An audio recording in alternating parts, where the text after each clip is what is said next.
যাদেরকে আমরা দেখছি এরা তো শাপলার ভিকটিম। তো শাপলার বিচার কি শুধু শাপলার ভিকটিমরা চাইবে? শাপলার বিচার কি শুধু যার বাবা শহীদ হয়ে গেছে সে চাইবে? শাপলার ভিকটিম কি শুধু মাদ্রাসার ছেলেগুলোরই চাইবে? তাহলে বাকি যারা যারা বাংলাদেশের নাগরিক তাদের কি শাপলার বিচার লাগবে না? আমরা শাপলার বিচার চাই না বলেই তো এই আমাদের হুজুরেরা তারা অনেক সময় অন্য বিচার চায় না, এবং আমরা তখন বলি তারা কেন আমাদের পক্ষে কথা বলে না। এই বিভাজন ভেঙে শাপলা গণহত্যার জন্য কমিশন করতে পারতেই হবে আমাদেরকে।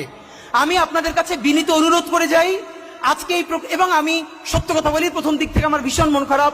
আমি কওমি অঙ্গনের সাথে অনেকের কাছে বলেছি, বিচারও দিয়েছি দাবি নিয়ে, অধিকার নিয়ে, যে প্রায় জুলাই 10 মাস হয়ে গেল এখন পর্যন্ত ইভেন হেফাজত থেকে শাপলা নিয়ে বড় কোনো প্রোগ্রাম নাই কেন?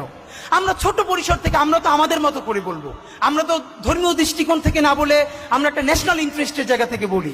হেফাজতকে আমরা ধর্মীয় গোষ্ঠী মনে না করে আমরা তাদেরকে নাগরিক কাউন্ট করে বলবার চেষ্টা করি, কিন্তু তাকে তো অনেক ফোর্স থেকে অনেক জায়গায় বলতে হবে।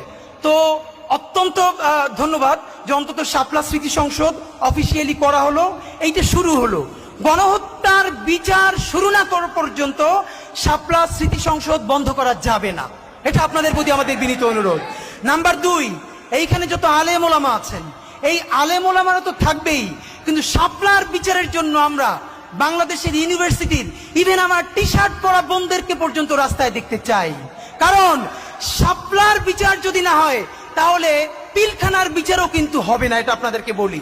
আর শাপলা গণহত্যা হচ্ছে সেই গণহত্যা যেই গণহত্যার লাশগুলো গুম করার মধ্য দিয়ে খুনি হাসিনা নিশ্চিতভাবে সাহস পেয়েছে মানুষ মেরে লাশ গুম করে দিলে তারপরে রক্ত যদি সব পানি দিয়ে ধুয়ে দেয় তবুও তাকে করবার মতো এই বাংলার জমিনে কেউ নাই।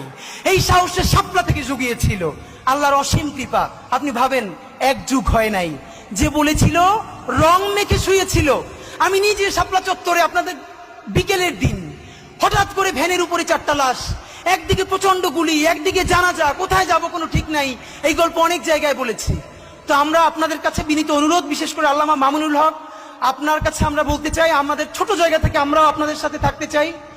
এর পরের প্রোগ্রাম আমরা দেখতে চাই গুলশানের ওয়েস্টিন অথবা কোনো 5 স্টার হোটেলে আপনারা শাপলার যত ডকুমেন্টেশন আছে, আপনারা অন্তত 51 জন শহীদের তালিকা দিয়েছেন, 51টা পরিবার, তাদের প্রত্যেকের ডকুমেন্টেশন ইংলিশে এবং আরবিতে করে যতগুলো এম্বাসি আছে প্রত্যেক রাষ্ট্রদূতকে দাওয়াত দিয়ে এরপরে 5 স্টার হোটেলে প্যারালালি ইংলিশে এবং আরবিতে ব্রিফ করতে হবে খুনি হাসিনা দিল্লির সহযোগিতায় কিভাবে বাংলাদেশে গণহত্যা চালিয়েছে।